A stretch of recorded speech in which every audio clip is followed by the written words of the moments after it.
Hello, listeners. Welcome to a new episode of the Mercenary podcast, although I guess today isn't really a podcast episode with a topic. This is more of a health news update for everyone. So, this is going to be kind of a breaking thing. In the last few days, presidential administration, the Biden administration, has announced what's now being called by the media as the largest clemency day in history, or in modern history. He granted 1,500 federal pardons, essentially, granting clemency to people for various reasons and people that even haven't been prosecuted yet for anything.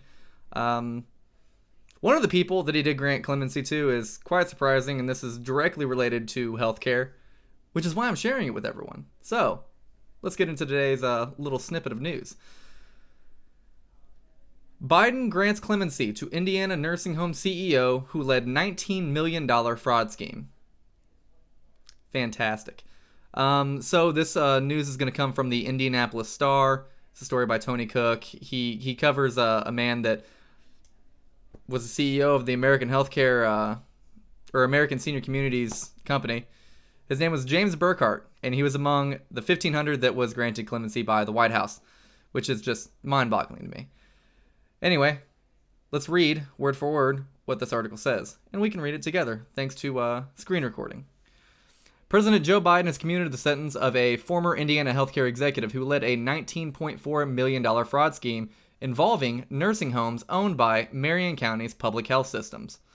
Former American Senior Communities CEO James Burkhart was among the nearly 1,500 people whose sentences Biden commuted Thursday as part of what the White House has described.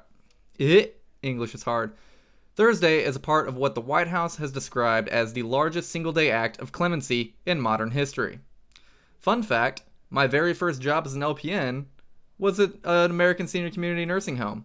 And guess what? There was shady shit there. And I may or may not have anonymously reported some stuff to the state about it.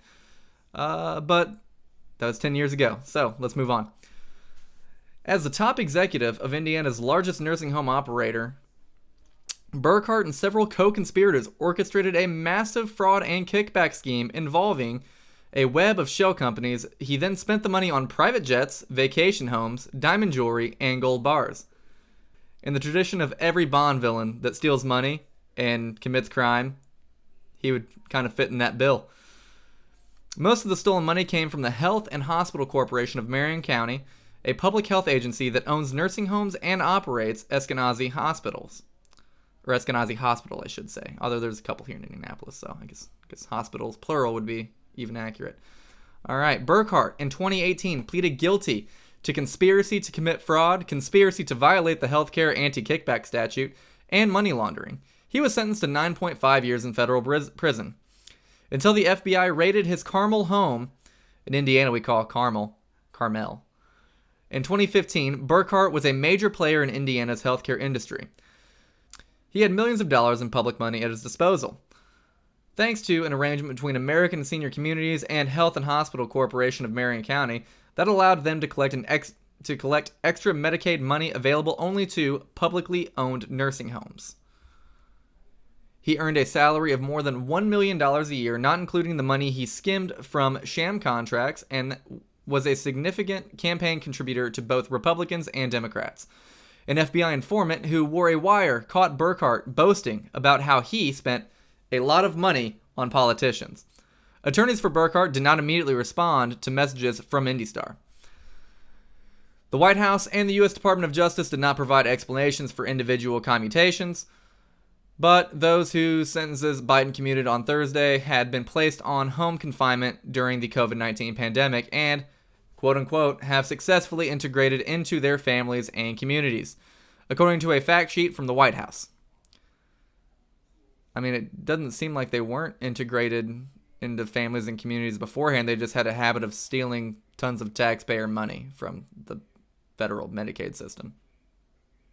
And using that for gold bars and other James Bond villain shit. The Federal Bureau of Prisons website shows Burkhart, age 60, was assigned to the Residential Reentry Management Field Office in Detroit, which primarily manages federal offenders in halfway houses or on home confinement. His release date was listed as September 22nd of 2025. In all, Biden commuted the sentences of 1,499 people who have been serving their sentences at home for at least 1 year. He also pardoned 39 others convicted of nonviolent crimes, including one Indianapolis woman. All right, nonviolent crimes, not necessarily having victims. But when you steal $19.4 million in fraud, running it through various shell companies and money laundering it to give it back to yourself in various ways, it might be nonviolent, but there sure are a lot of victims in that group, and that is a lot of elderly victims. Quite baffling that this has taken place, but I'll keep my eyes open for any updates, and I'll bring those updates directly to you guys. My opinion, in short, he should have served longer in prison for that and not gotten out during COVID, because he scammed $19 million from people while also overcharging people in nursing homes and underpaying staff and other various criminal activities. Dude should be in jail for at least another few years, but I digress. Nonetheless, I'm going to drink my coffee, go back to my day's business and looking up other stories.